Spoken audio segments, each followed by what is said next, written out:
Hi, my name is Alicia Frownfelter, and this is my Module 1 presentation for EDL 850. Start off with a little bit about me. I was born and raised in Elkhart, Kansas, where I'm currently teaching middle school and high school band, as well as geometry and algebra 2. I am also a volleyball coach, theater director, and I serve on the building leadership team. And I have three awesome kids. Kelby is 10, Corey is 8, and Kinley is 5, almost 6. As far as education, I earned my undergrad at Colorado State University Pueblo in elementary ed. My first job was an emergency sub for Elkhart in their band position. And then from there, I moved to middle school. I taught 5th and 6th grade math, science, and social studies. Took a few years off to stay home with my kids, but I've been in the classroom for the last 5 years teaching high school math. And in addition to math, the last 2 years I have been teaching 5th through 12th band as well. This year, I have gotten to teach my oldest, Kelby, in beginning band, and this is a picture of us the first week of school. And as you can see, my face is first week of school teacher tired. All right, let's get into the government of public schools. There's a delicate balance of powers between the three branches, the federal, state, and local government, that influence education. The basic terms of the federal government's role in education were set forth in the Elementary and Secondary Education Act of 1965. The three levels of government that I already stated, federal, state, and local, all provide varying amounts of funding, and therefore they require varying levels of accountability for the schools that they fund. The majority of the control of the public schools falls primarily on local and state governments, and the federal government is there to fill in the gaps. Each year, Congress includes enough money in their budget to fund about 8 to 10% of the operating costs of the nation's public schools. The Department of Ed has the responsibility to ensure that a quality education is accessible to all students, regardless of race, gender, disability, ethnicity, or any other protected status. Additionally, the federal government provides funding to support schools in meeting the needs of underserved students. The Department of Ed also ensures that state departments and communities are equipped with the latest research and current knowledge on what works best in educating students and helps schools solve problems that they may be facing with student success. The federal government should guide principles that are specific enough to constructively drive action to improve student success nationally, yet are broad enough as to not interfere with the state and local efforts to manage their schools in ways that they best see fit. The state is the primary responsibility of public school oversight. They're responsible for the largest portion of funding for the states, and because states are responsible for the majority of the funding, they exercise the most control over education in their states. Some of that responsibility is adopting standards for assessments and curriculum, overseeing services for students with disabilities or other challenges. They have the responsibility to license all schools in their state, and they also license all teachers and administrators in their state. The general public does make their voice heard with the election of their state school board. States are responsible for adopting content area standards. Most recently, the biggest development in this area is the development and adoption of the Common Core standards in reading and math.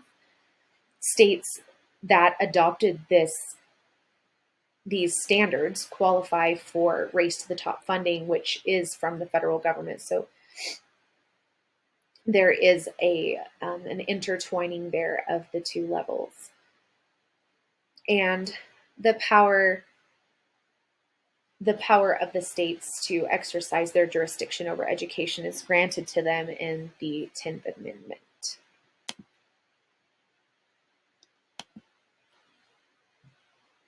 Locally, schools are governed by school boards that are responsible for specific school districts. Most school boards consist of community members that are elected to their positions, and typically these people serve on a voluntary basis without compensation. Local school boards are responsible for policymaking and administration of the schools within their district. They often work closely with the community and they hear input and they hear concerns from their citizens. They also establish curriculum and decide on how the buildings within their districts will operate. They create the district budget, they adopt policies, they hire the superintendents of the districts, they adopt the curriculum for their district, and they provide direction for the hiring of all the other staff.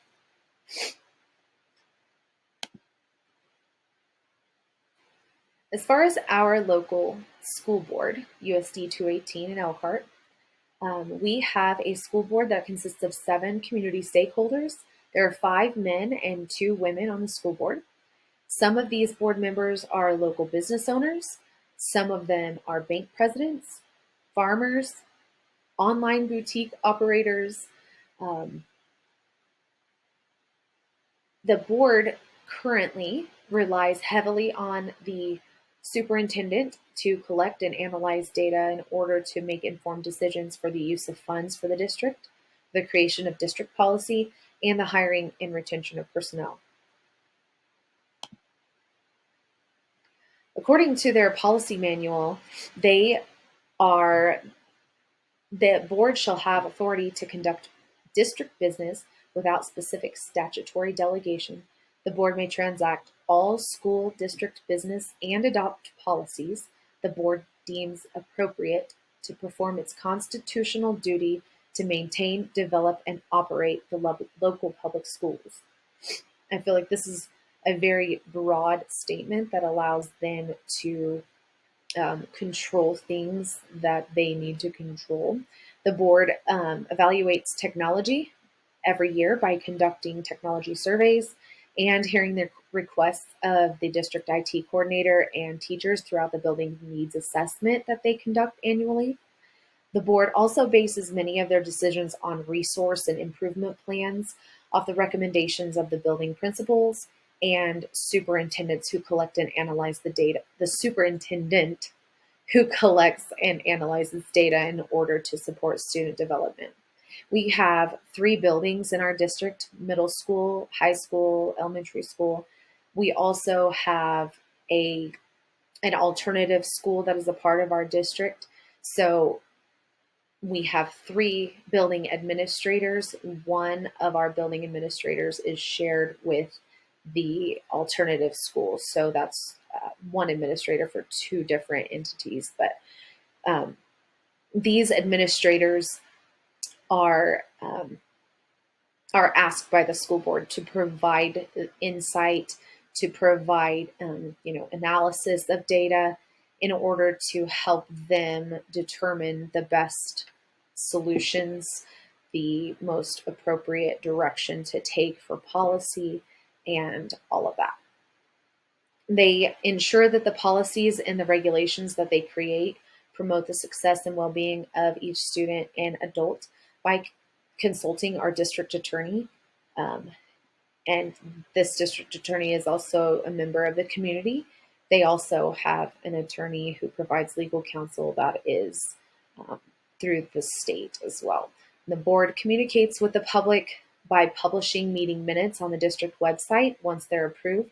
This is one area that I don't feel is emphasized very much by our particular board. The communication, unless you're at the meetings, the communication is not there. They rely heavily on the administrators to communicate the outcomes from board meetings to staff.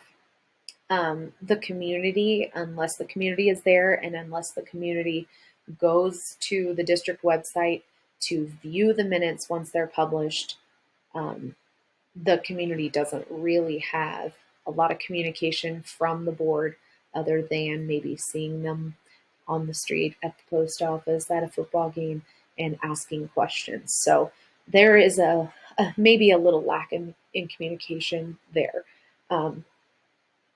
The board policy handbook is also published on our district website. However, it is extremely cumbersome. Every single resolution, every different policy is published in its own individual PDF.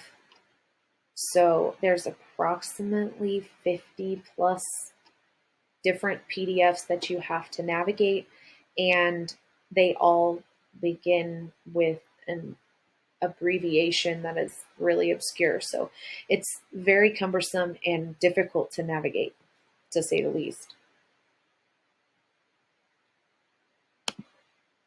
My personal experience with the different levels of government, most of my personal experience has come at the local level.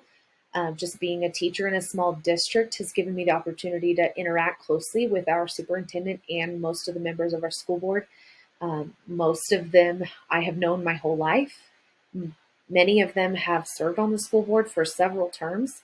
And so I have had the opportunity to know them personally and as well as my bosses and school board members. I have gotten to understand the inner workings of the board and how they work with the superintendent and administrators to make informed decisions for our district. At the state level, most of my experience has just been with licensure, state assessments, aligning our curriculum to state standards, and being on the building accreditation team and the building leadership team. We work through the different accreditation cycles together. At the federal level, I would say my only experience would be just learning about and understanding federal laws and regulations that that I need. Excuse me. No, I need to be aware of as an educator and as a future school leader to ensure that I provide equal access to all of the students that I will be in charge of.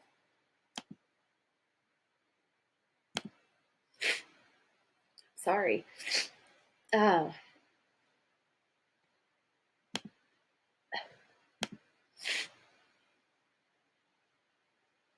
Standard correlation.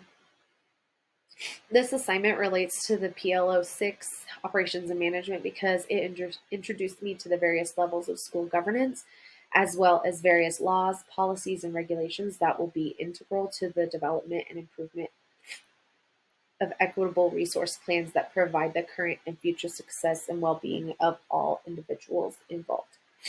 I would place the highest priority on communication because without communication, the district would be like floating aimlessly with no actual direction. So I feel like I also feel like maybe because I see communication as a problem currently in our district, I value it. So I would put that as a high priority for me. Secondly, I would say operation systems because these systems are the basis of the whole purpose of the school district. We are here to educate students. Without operation systems, we can't do that. And next would be the management of those systems. You have to have good management to fulfill your vision.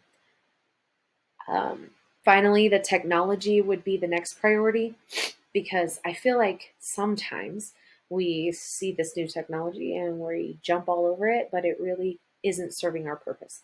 So once the vision, the operation systems are established, and you're managing those, you can determine which types of technology would most be effective and appropriate for your specific district. This assignment was relevant to my current learning because as a future administrator, understanding the role the three levels of government play in the operation and function of schools is of utmost importance. One of the most pressing issues that school districts, especially rural districts like ours, are facing is budget and just understanding how the budget is determined and who makes the decisions on the allocation of funds is just very important for future school leaders. And this assignment has given me more insight into the levels of government that play a pivotal role in the operation of public schools. Looking forward, I've gained a solid background on the role of federal government and the rights that the state and local authorities have when making decisions for education in their communities. And as a future school leader, I will be required to ensure that the rules and regulations that our district creates are adhered by those under my influence, and possibly make recommendations on how funds are used to promote the well-being of students and adults in my building. And that does it for my presentation.